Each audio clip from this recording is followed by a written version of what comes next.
Hello, Garland Nixon here with international human rights lawyer and expert and professor Dan Kovalik, and we're going to talk about some things going on with Venezuela and propaganda. Let's talk.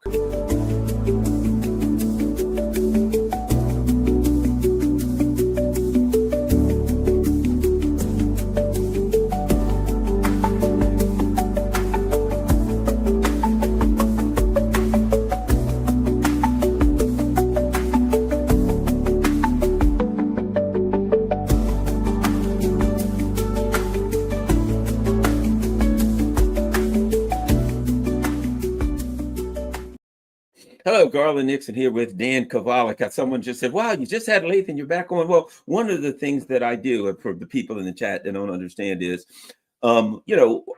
based on my schedule and other people's schedule, I have to get people when I can. And we do this live, and the people that can watch it live, that's great. And then it's up there. And then we have a lot of subscribers who, when they get a chance, when they get home from work, et cetera, will watch it. So it's important to get these videos up as soon as we can.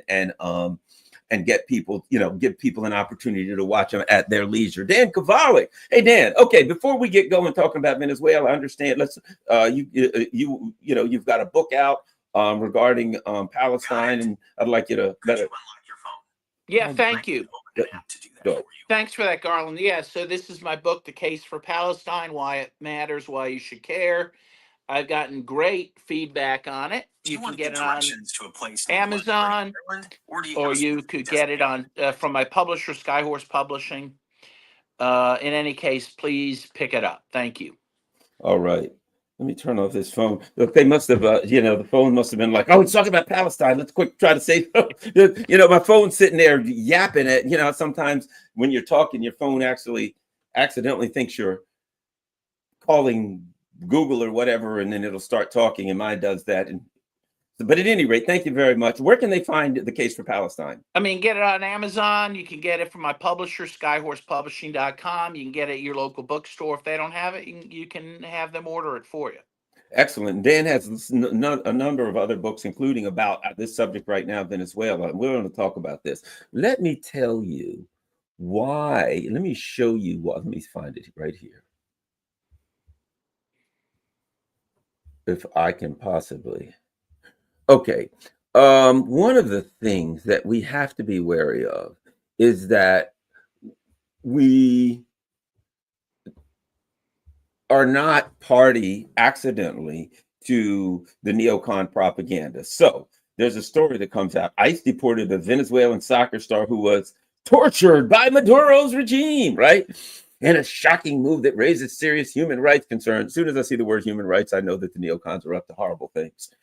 U.S. Immigration Customs, blah, blah, blah, deported a Venezuelan soccer player, despite his claims of persecution under Nicolas Maduro's dictatorship, right? And they go on. Reyes, a young and promising, fled Venezuela after suffering political persecution under Maduro's rule. Venezuela has been accused of widespread human rights violations, including torture, extraditional killings, has been accused of. By who? By whom? By the lying neocon criminals who are actually doing a genocide right now. He's been accused of doing bad things by people who are literally committing a genocide this very second. Now, let me, Dan, before we get started, give me about a minute here. I'm going to tell you why I did this. And this is, I don't want anybody to say I'm disparaging Jimmy Dore. I like Jimmy Dore. He's a friend of mine. And he does, of course, I don't agree with everything that he says. I don't agree with everything that anybody says. I change my mind about what I say on a given day. But Jimmy Dore, I think, has been a real pioneer in this field and has done some great work. And of course, all of us can make an error from time to time. And I'm watching Jimmy Dore. He didn't promote neocon tropes. He just read the story. And when he read the story, he didn't, I thought I need to bring it out because he didn't bring it out at the time, right? So he read the story, and his point was they're grabbing people off the street and they're sending them to some prison in El Salvador. What the hell is that about? That's wrong, right? And he read the story. This guy was tortured by the Maduro regime, blah, blah, blah. And he didn't really get into this is a bunch of bull crap. I'm sure he thought he did, but he didn't really get into it. He read the story, right? And I thought to myself, That was the point of the neocons. You know what I mean? The neocons, the point of this story, and it may have been, in my opinion, it's possible that this was all an intelligence operation. That maybe this guy was never, let's face it, if he's here and he's claiming to be tortured by the Maduro regime, he probably was brought here by some National Endowment for Democracy, USAID psyop, and now they bring him over here, right? And they're like, okay, we're going to make Maduro. Coincidentally, the same time that Trump says we're doubling down on sanctions on Venezuela, we're going after Venezuela, and then this story comes out where this guy was attacked and taken away, but he was a victim of Maduro's regime and dictatorship, which I say I've been to Venezuela and I saw no evidence that he's a dictator. The only thing I ever saw evidence is the poor people and the brown people, who are the majority, like him and vote for him, and the small minority of Spaniards that were left behind as a ruling class, who are right-wing puppets for U.S. and British imperialism, are supported by U.S. and British imperialism. Anyway, talk about your thoughts on all of this, Dan Kovalik. Yeah, well, and you even have people like Maria Machado, who is an opposition leader, who's called for military intervention in Venezuela, who's called for sanctions, and she walks the streets free. Oh, well, guess what? One of the articles on this, one of the articles says Nicolas Maduro, who's a dictator, who ruthlessly excluded his top opponent from and threw her out and would not allow her in the last presidential election. And I'm like, well, number one, she was a traitor. Number two, he didn't do that. It was the Venezuelan court that ruled that she was a friggin' traitor who literally called for an invasion of an attack on her own country. Who'd be allowed? Most countries you get executed for that. Anyway, your thoughts. And that was in part of one of the stories about this poor guy who was brutalized by the dictator Maduro. Yeah, well, I think, his testimony has to be viewed with a lot of scrutiny. First of all, as Noam Chomsky has always said, the truth is refugees are not always the best witnesses, because they have a reason to be saying what they're saying, and that is, in this case, even putting aside what you said, that it could have been a psyop or whatever, minimally, he probably wanted, let's face it, a free ticket to the United States, which a lot of people do. And I don't blame them for that, but sometimes people make up stories to get that. That's just a fact of life. And certainly, I mean, we have to agree with Jimmy Dore that it is terrible what Trump is doing, that he is sending people who are probably innocent of any crime just because they have a tattoo or something on their social media page. He's sending them to these Salvadoran prisons that are brutal, where people are tortured, right? I mean, that's the irony of ironies here. And even though they're not from El Salvador, I mean, this is really cruel what he's doing. I mean, what Trump is doing, let's be very clear, is a human rights violation. It violates the international norms against refoulement, which is a fancy way to say you're not allowed to send people to other countries where there's an expectation they will be tortured. And in this case, he knows they're going to be tortured. So we can start from that premise. But also, as you say, instead of highlighting that crime, these articles try to blame Maduro. And as you say, with no corroboration for those claims. We mentioned Maria Machado. The other person we should mention is Juan Guaido, who was able to freely walk around Caracas for years, even though he had been, declared himself president, even though he never ran for president, was recognized as president by the U.S., and was able to take literally billions of dollars in revenue from that was rightly Venezuela's, that was given to him by the U.S., that the U.S. stole. Again, this is high treason. High treason. Any other country would have jailed and, as you say, maybe even executed someone like that. Instead, he was allowed to roam around freely. Eventually, finally, Venezuela did put out a warrant for his arrest, but I think he's now, living large in Miami. In any case, this shows that actually Venezuela has been quite permissive in terms of opposition there. Again, and we should talk about disloyal opposition, people who are willing to sacrifice their own country for their own political gain, right? Even to the point of supporting an invasion or deadly sanctions, right? That have killed tens of thousands of people. And that's really the issue here. So, as you say, there is a very interesting sleight of hand with how this story goes. That, again, the real crime here that we know of for certainty is that Trump violated the laws against refoulement very clearly. And that is not the issue for them. It's these inchoate, uncorroborated claims against Maduro. Yeah, and I think it was intentional. It's like, okay, we'll do this and it'll scare other immigrants. You know what I mean? That oh no, I'm going to get sent to this and maybe they'll leave or whatever. Well, that is why he's doing this. Yeah. I mean, that is why. And again, that's what makes it particularly, really insidious and nefarious. I mean, it's a terrible thing he's doing. People, first of all, have a right to seek asylum. Every country has a duty to allow people to seek asylum in their countries. He should at least be given a hearing. And again, they have a right not to be sent. Well, first of all, they have a right to go back to their home country if they're not allowed here. And two, they have a right against refoulement. So all those things are very cruel. What Trump is doing, there's no doubt about that. And in the end, as you say, they use the story, though, to go after Maduro and justify sanctions and maybe another military intervention. Who knows? We'll see. But certainly Venezuela is on the chopping block under this new administration. There's no question about that. Well, see, here's the thing, too, and I do think it's insidious because here's what happens. It's a way to recruit lefties into the regime change fear, right? Because what do you got? You have people who, let's face it, in America, as they say, if you don't watch the news, you're uninformed. If you watch the news, you're misinformed, right? So you have people that really don't know much about South America, about much outside of America, right? Other than the propaganda that they're given.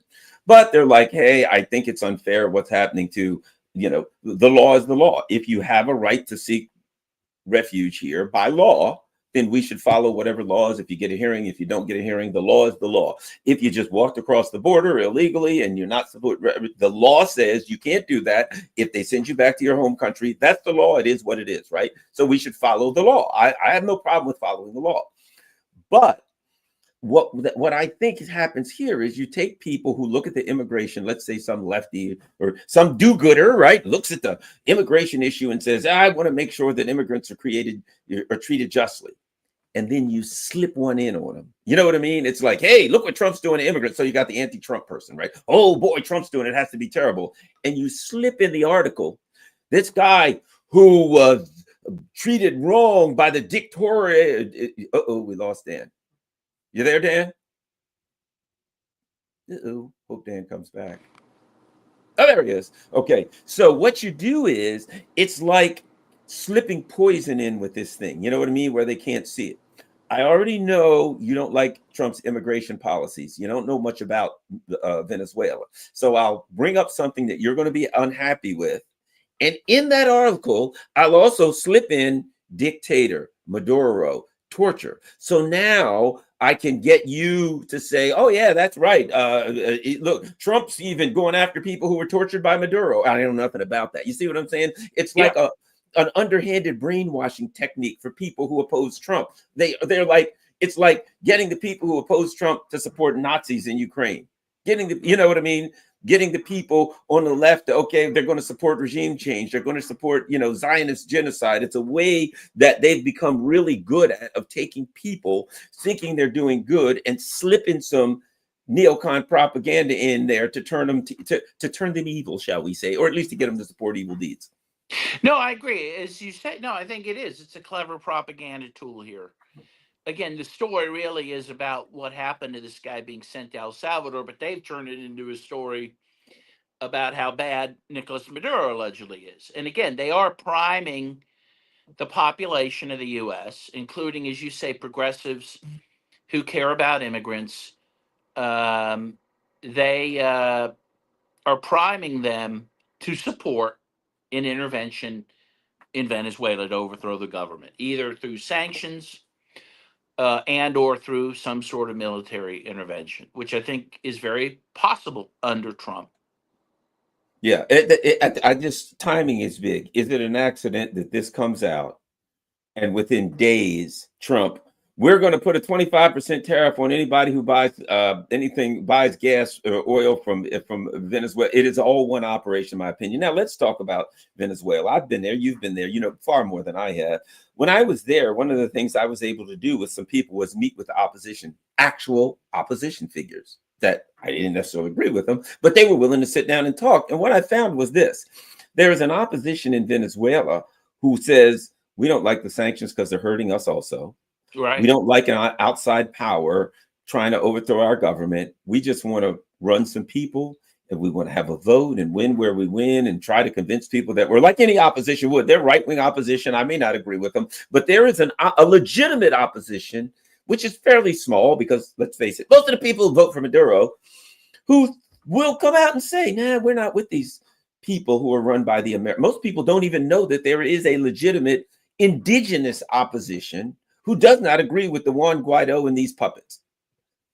Yeah, and it's a very diverse opposition, by the way. You have, of course, kind of a right-wing opposition that falls into that category, kind of a pro-capitalist opposition. Then you even have you have a left-wing opposition like the Communist Party, which has become oppositional to the Maduro government, but which is allowed to function, which also opposes sanctions, also opposes U.S. intervention. Again, there's a much broader spectrum of parties in Venezuela to choose from for voters than in the United States, right? You can vote for, again, an ultra right winger, or you can vote for a communist or something in between. In this country, you don't really have that choice, to say the least. You have two main parties that are the only parties that have any chance of winning, who basically are indistinguishable from one another. So in many ways, that makes Venezuela more democratic than the United States.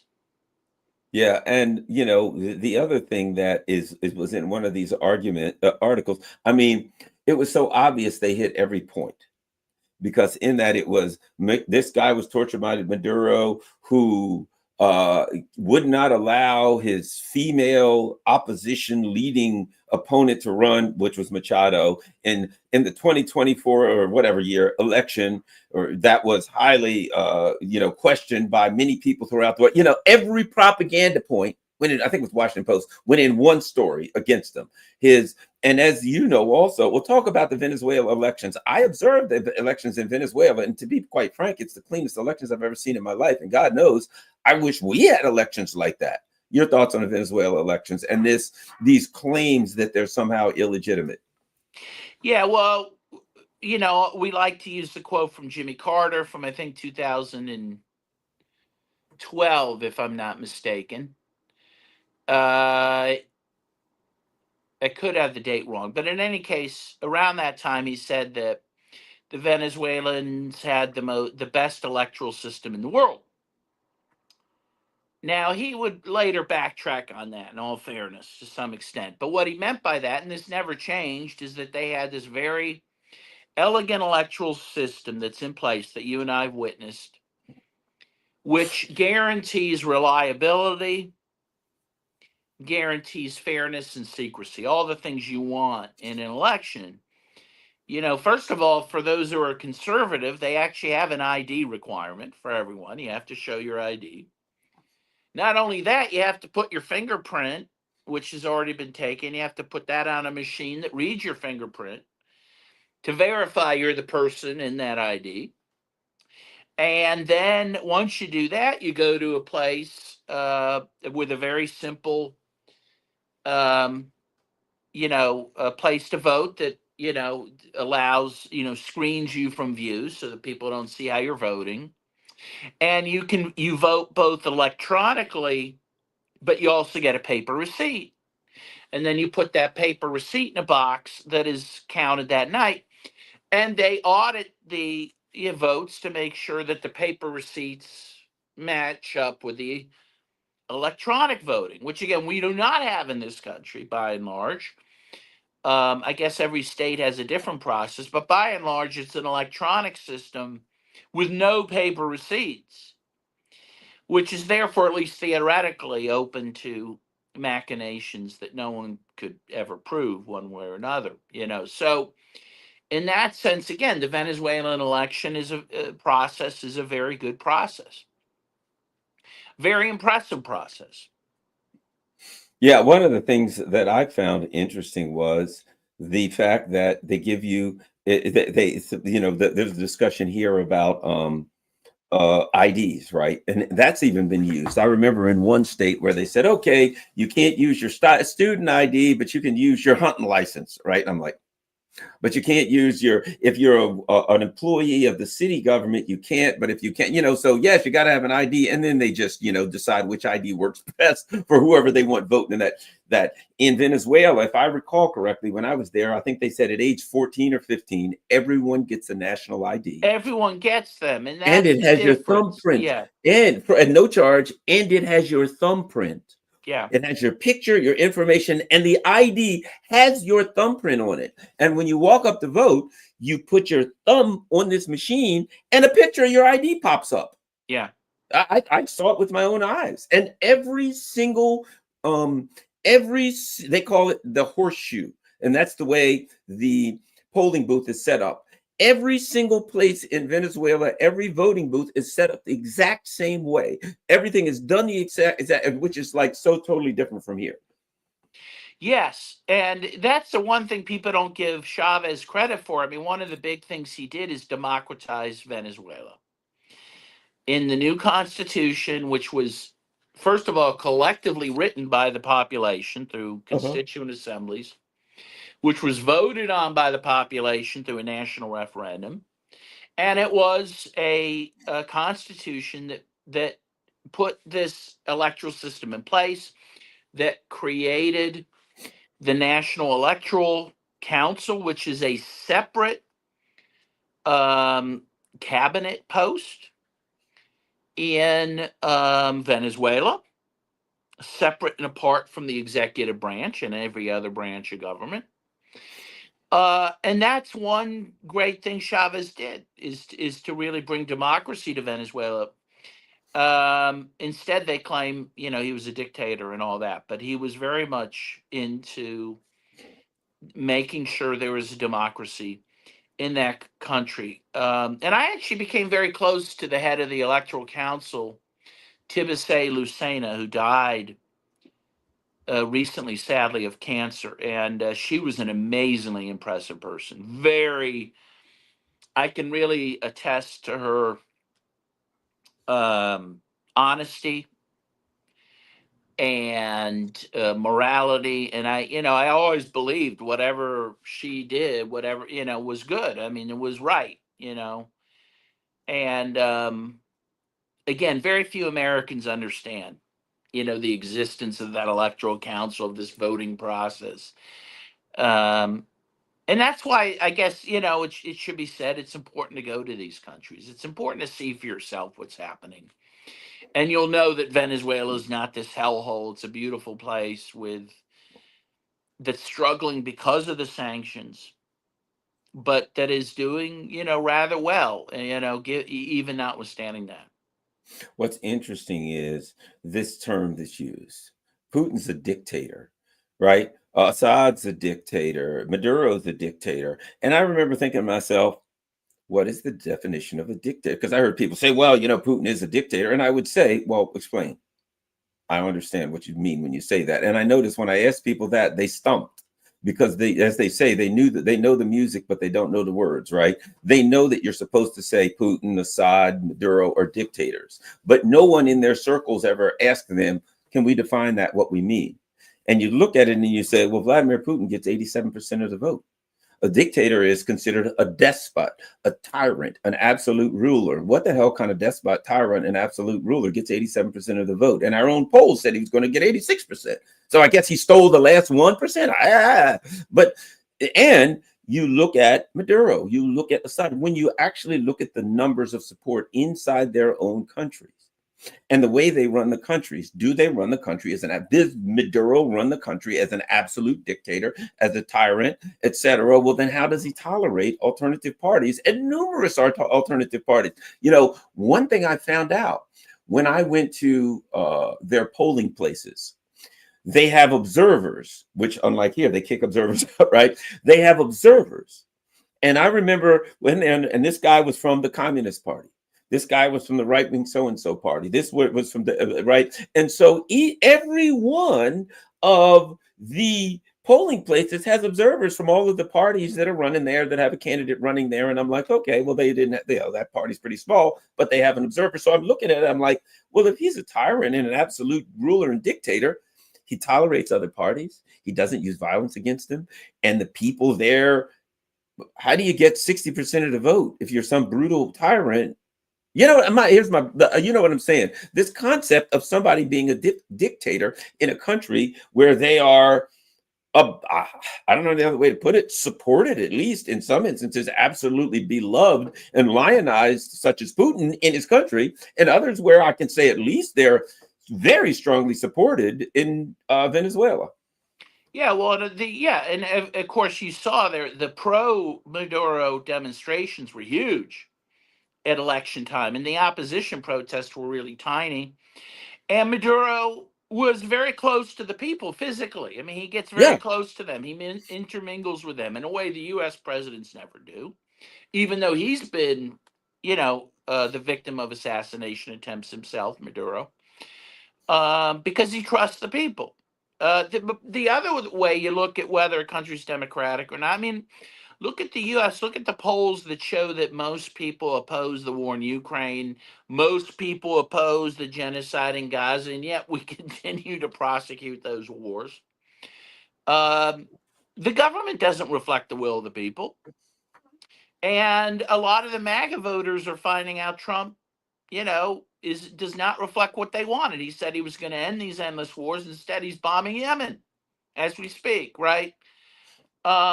How's that democratic?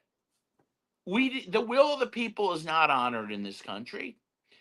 And yeah, when you talk about Putin, again, the polls show he has like 80% support. He saved the country from economic ruin that happened after the collapse of the Soviet Union. He'll be remembered as one of the great leaders of Russia, and that just can't be denied. And that's all that matters. He doesn't have to be our president. He's not our president, right? He doesn't have to operate for our benefit. He operates for the Russians' benefit. And that's the other thing interesting in the United States. If you look at our presidents and you look at Trump right now, who is he operating this country for the benefit of? Not Israel. For us, for Israel. Yeah. Right. So, people need to look inside. It's time to look inside at who we are as a country. And then another great quote from Carter, which he stood by till the day he died, was that the U.S. does not have a functioning democracy, which is very true. Yeah, I agree. Because and one of the things that I say, people are like, well, you're voting this. I say, wait a minute. Look, here's the key to a functioning democracy, in my opinion. And that is an informed voter. If I'm voting for candidate A and you're voting for candidate B, and I'm voting for candidate A because I think candidate B is a werewolf, and you're voting for candidate B because you think candidate A is a vampire, and we say that's democracy because I've been convinced that this one's a vampire and you've been convinced that this one's a werewolf, and we say we've got democracy. I can choose the vampire or the werewolf. That ain't democracy. You have been you're living in some crazy dream world and you're being told to vote against something evil or for something that's not as evil as the other. You don't know the truth. The only way you can have a democracy is if the voters actually know what they're voting for, they're informed, and that after they vote for whatever, they have some possibility, no matter, albeit remote, of getting some of it. Donald Trump said, hey, I'm the peacemaker. I'm not that war. Oh, we got to stop that. We're going a different direction. That lasted 8 weeks. 8 weeks later, let's go. Whoop, off we go. Got to start bombing them again. And there was recently a leak. I'm not sure how much of a leak it was, but even that, you could see J.D. Vance saying, hey, I don't know how this is going to square with what we're saying in Europe. You could see that even in his own circles, there were people saying, we're saying we want peace over here. This isn't looking good. But when it comes down to the machine, they don't give a crap how it looks. That's us looking at it. That's voters saying we don't like it. They really don't care. Well, and also what they've done, again, along with Israel, is groomed our population to accept the worst atrocities, which should be said. And I'm thinking about that as I think about, did you see, maybe you've already talked about it on your show, but did you see one of the co-directors of that film that won the Oscar?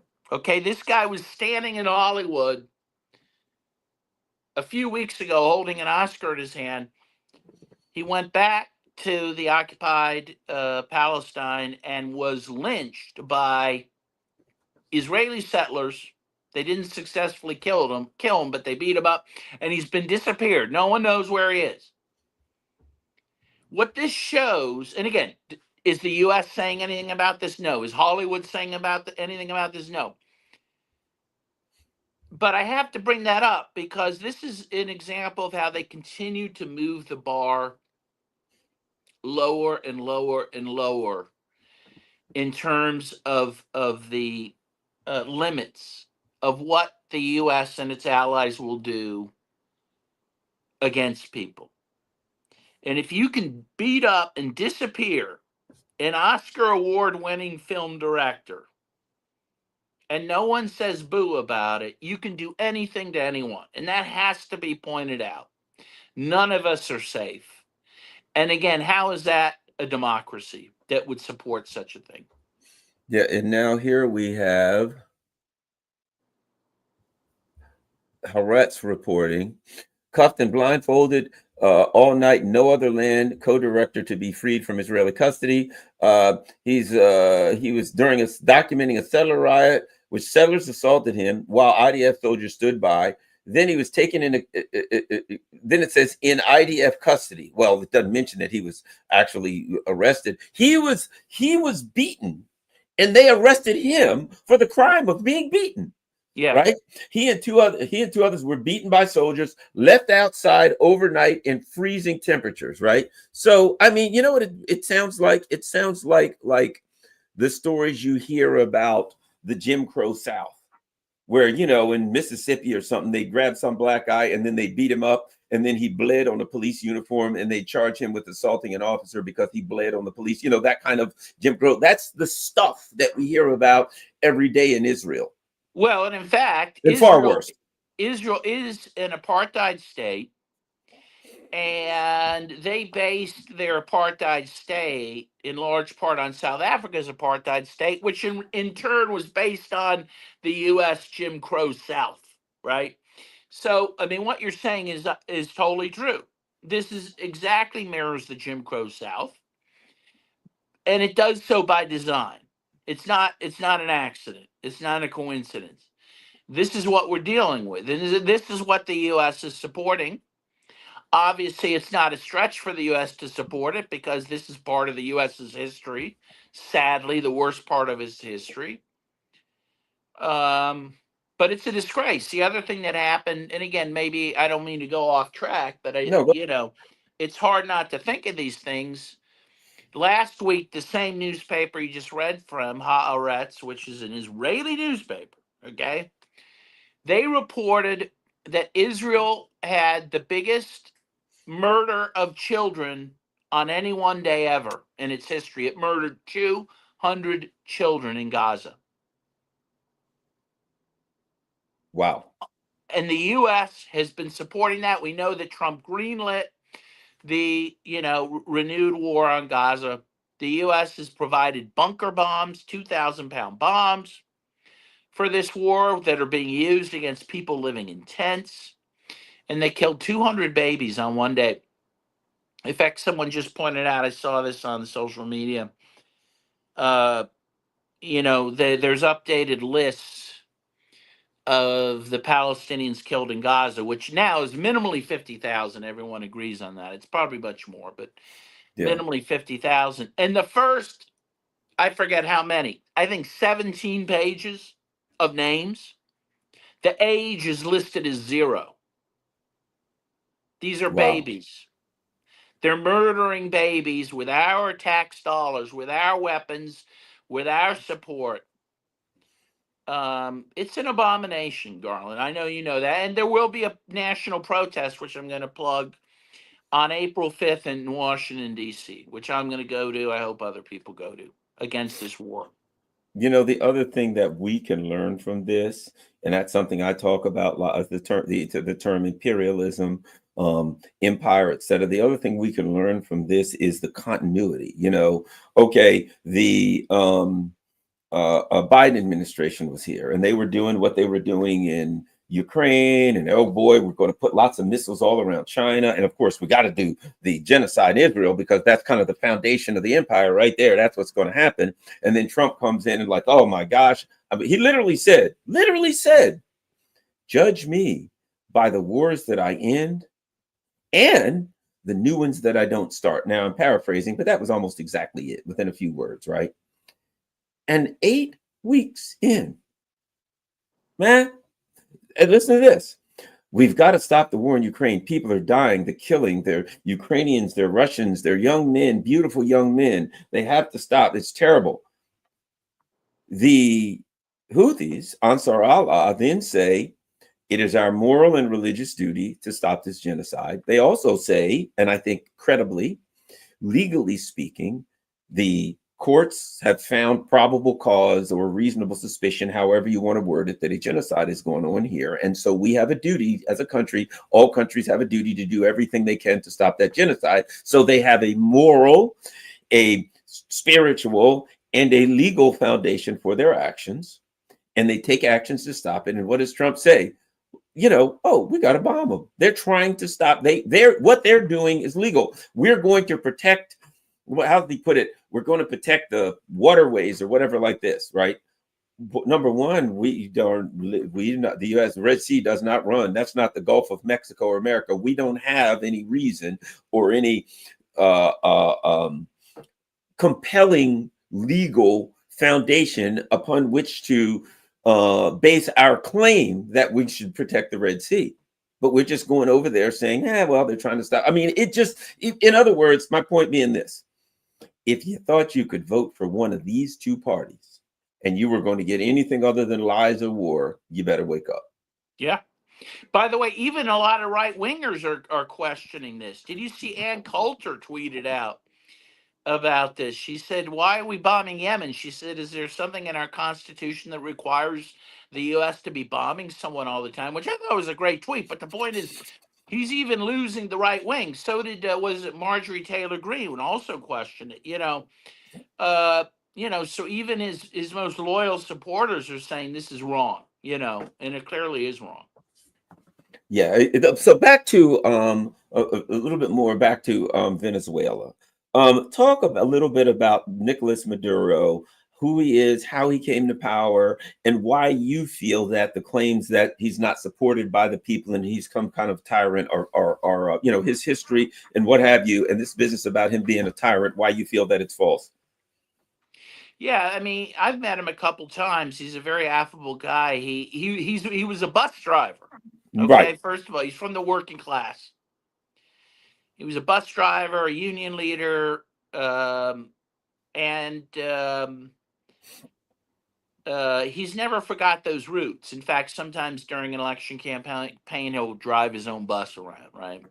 Which is pretty neat. I mean, I think in the U.S., everyone can pretty much agree someone from that background could never become president, So just his story is very interesting. But also, it's very clear he has support, as you say, of the poor people in the country, of the indigenous people, of Afro-Venezuelans, who were invisible people before the Chavista revolution, right? These were people who were had no rights at all. Now they have rights that are enshrined in the Chavista Constitution. And I think the proof is in the pudding that, frankly, he's continued to be able to govern, notwithstanding these sanctions, which brought his revenue at one point down to nothing. Literally, Right. these sanctions prevented Venezuela from getting any money, and in the first year of the increased sanctions under Trump, 2017 to 2018, according to the Center for Economic Policy Research, I think it was they estimated like 70,000 people might have died due to those sanctions in 1 year. Alfred de Zayas, who was a UN expert that went to Venezuela and looked at what the sanctions were doing, estimated that within about 2 years, 100,000 Venezuelans were killed due to the sanctions, which, first of all, is a huge crime that the U.S. was committing, denying the Venezuelans of food, of medicine, of syringes during COVID. But the fact that he's maintained stability, that he continues to hold elections, continues to win elections, shows that the people believe in him, right? And I think it's pretty incredible what he's done. And he's managed to get the country back on its feet economically. And I think people appreciate that. People understand that they've been a victim of the sanctions, that what the deprivation they're suffering isn't because of Maduro's policies, but because of the U.S. policies. So again, I think again, I can honestly say I think he has support of the majority of the people. It doesn't mean everyone supports him, but that's how things go. That's how democracies run. But I do think he has majority support. If you could, the U.S. at one point literally went in and kidnapped the president, which was Chavez at the time. Chavez. Remember when they Chavez. took I him? was thinking of Aristide. They also kidnapped Well, talk about Father those two Jean-Bertrand things. Aristide in Haiti. Yeah. Yeah, talk about what happened with Chavez. Yeah, well, in 2002, it was in April, and I think it was on a Thursday night, if I'm not mistaken, maybe a Friday. The forces that the U.S. Were supporting and collaborating with kidnapped Hugo Chavez, who was the sitting president at the time, and they took him, I believe, to an island. It's a military base, and they put in place a new president, ostensibly, who was the head um, of the business association of Venezuela, of the Chamber of Commerce. And he immediately went on TV and said he was ripping up the Constitution. He had up the Constitutions. He said, that's gone. He said, I'm getting rid of the Supreme Court. I'm disbanding the House, the National Assembly. And essentially, he declared a dictatorship. And in response, the U.S. and the U.S. press, including the New York Times, says, oh, this is a great blossoming of democracy, right? But in response to this, the Venezuelan poor came down from the mountains, from the barrios, from the poor barrios. They flooded the streets in front of the presidential palace, and they demanded that Chavez be brought back. And he finally, due to that pressure, he was brought back by the military, and he took his seat as president again. And it was one of the most dramatic situations. I remember this happening. And by the way, it all felt very biblical, right? It's almost like Jesus being resurrected on Sunday, And it was an incredible thing. I think no one has ever survived that sort of coup d'etat, But it showed what popular support Chavez had, because it was the people who brought him back to power. And he knew that, by the way. He knew that, and he felt very grateful to the people who literally saved his life. And there's an interesting story, which I'll just tell again. This is probably, but I've studied this, and I'm very interested in it. Chavez had a conversation with Fidel Castro, who was still alive at the time, and about the coup. First of all, he was able to get a message to Fidel, and Fidel was able to respond during this time. Chavez was thinking of resigning in order to prevent bloodshed. And Fidel said, no, you can't do that. You must continue to be president. And that was great advice by Fidel.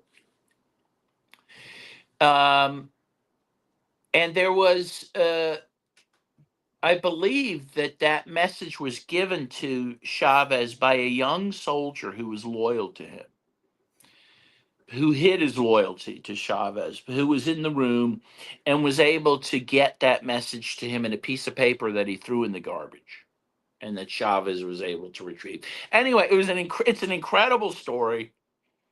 It's a beautiful story that people need to just know, and when you know those types of things, you have an appreciation for what the people of Venezuela have gone through and their leadership. And it's pretty miraculous and inspiring. And where did Maduro come out of that? I understand he worked with Chavez. He was very close to Chavez. Again, he was a union leader. He was a political leader in the party. And as Chavez was dying, because Chavez died of cancer, so he had a long decline. And Chavez ended up saying, when I die, I want Nicolas Maduro to be the successor. So he did become the successor candidate, it should be said, of the United Socialist Party. But he did run for election. That is to say that, yes, he took over for Chavez, but they immediately held elections as per the Constitution within, I think, 30 days of Chavez's death. And I actually was an election observer for that. That was in 2013. I remember very, very well. And it was against a guy named Henry Capriles, I believe. And it was a very, very close election, much closer than anyone thought it would be. And in fact, I remember being at the CNE headquarters, the National Electoral Council headquarters, as the votes were coming in. And usually they declare a winner. They can declare a winner by like 9 o'clock, 10 o'clock p.m. that night. It was after midnight, and the results hadn't been, tallied, and he won by something like 1.5%. Maduro did, But I also felt that showed how honest the election was, because obviously, if you rigged the election, you would have him win by a very clear margin, right? It was a very close race, and everyone was biting their nails at that point, wondering what was going to happen. But it was an incredible thing. But so he was handpicked by Chavez, but he ran for election to hold that position. And I think people need to know that. The other thing people need to know is Chavez was elected to the first time. A lot of times, if you read the papers, if they talk about Chavez, they'll say he came to power in a coup. And that's not true. He was elected in 1998. In a very large field of candidates. It was a surprise victory. And again, a very interesting story there. So, one of the things, I'll say this, when I traveled around Venezuela and talked to again, as you said, the poor people in the mountains, small towns and villages, one of the things that I found interesting was the knowledge that people had, how politically literate they were. Unlike America, you go into big cities and Americans don't know anything except a few, catchphrases that they're given, right? These people, they're talking about neoliberalism. They're talking about the history of Venezuela and on and on. I'm like, holy crap, the region. And I'm like, and so I had, the guy that was with me was my interpreter. And I'm like, oh, and some of them spoke English well, right? And I'm like, my God, these people are like, they're no more than the people that I watch on TV every day. How the heck is that? And he said that was part of Chavez's program. to educate the people, about their region and their history and their government and all of these kinds of things. And I thought, my gosh, that's a big difference. The other thing that he said was, so we're at these different places, and I saw there were soldiers around, and the soldiers, you know, they had their jeeps and their guns and all of, and I asked some of the people, aren't you afraid with soldiers around? They said, no, they're here to protect us. And I'm like, oh, okay. Because my concept in America is, if I was walking down the street and I saw a bunch of soldiers with guns, I'd be scared to death. Theirs was, they're here to protect us. And what he said, and the guy said, look, if you look, you know, go to some of these Latin American countries, one of the ways that the imperialists maintain power is they leave behind the Spaniards, a ruling elite of pure Spaniards. They usually don't even intermarry with the people, right? And the only people that are allowed to go to the military colleges and universities are these people. The indigenous people can't go. So the military is then run by, you know, outside government imperialists. By the bourgeoisie, yeah. That's exactly certainly true in Chile, for example. Yeah. And he said one of the things that Chavez did was he opened that up to the indigenous people. So that way, when he finally left power, they wouldn't be able to just say, okay, well, we'll just use the military to overthrow everybody, because the military wasn't controlled by, you know, outside forces and the imperialists. It was just plain old regular indigenous people. And you could look at it and I'm like, yep, they look like the indigenous, you know, Indian people everywhere in the military. That was those little things that Chavez did, I found quite interesting.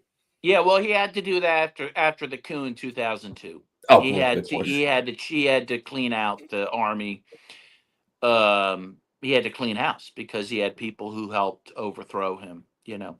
And with that, Garland, I'm going to have to run. I have another interview coming up, but I appreciate it. I always enjoy talking to you. I do want to get you back soon to talk about some of your trips to Donbass and Eastern, what used to be Ukraine, in the new Russian territories. So I'll give you a buzz. I've been to Syria too. I can talk to you about Syria. So wonderful. Dan Kovalik, everybody, follow him on Twitter and go check out his books. They're Clarity Press. Is one, but also Skyhorse Publishing. Skyhorse. All right. Thanks a lot. Talk to you soon. Thank you. Appreciate you, Garland. All right. Bye. All right, everybody. The one and only Dan Kovalik. We'll get him back. He spent a lot of time in Russia, particularly in the new territories, the Donbass, Lugansk area, and Donetsk, and all that kind of stuff. So we'll get him back on to talk about his experiences there, about his experiences in Russia. That'll be great. He's been all over the place, Lebanon, Syria, you name it. This guy's there. So, but I do want to get him back, and we'll talk about what he saw and what he experienced during the conflict in the new Russian territories. Thanks a lot, everybody. Don't forget, if you can afford it, then it'd be great if you can provide, if you can help the channel. If you can't, don't worry about it. Just share this on all your social media platforms. Let me look and see, did anyone, nope, no one, did any super chats or anything like that. So thanks a lot, everybody. Have a wonderful day. Don't forget, share this on all your social media platforms. Peace. I'm out.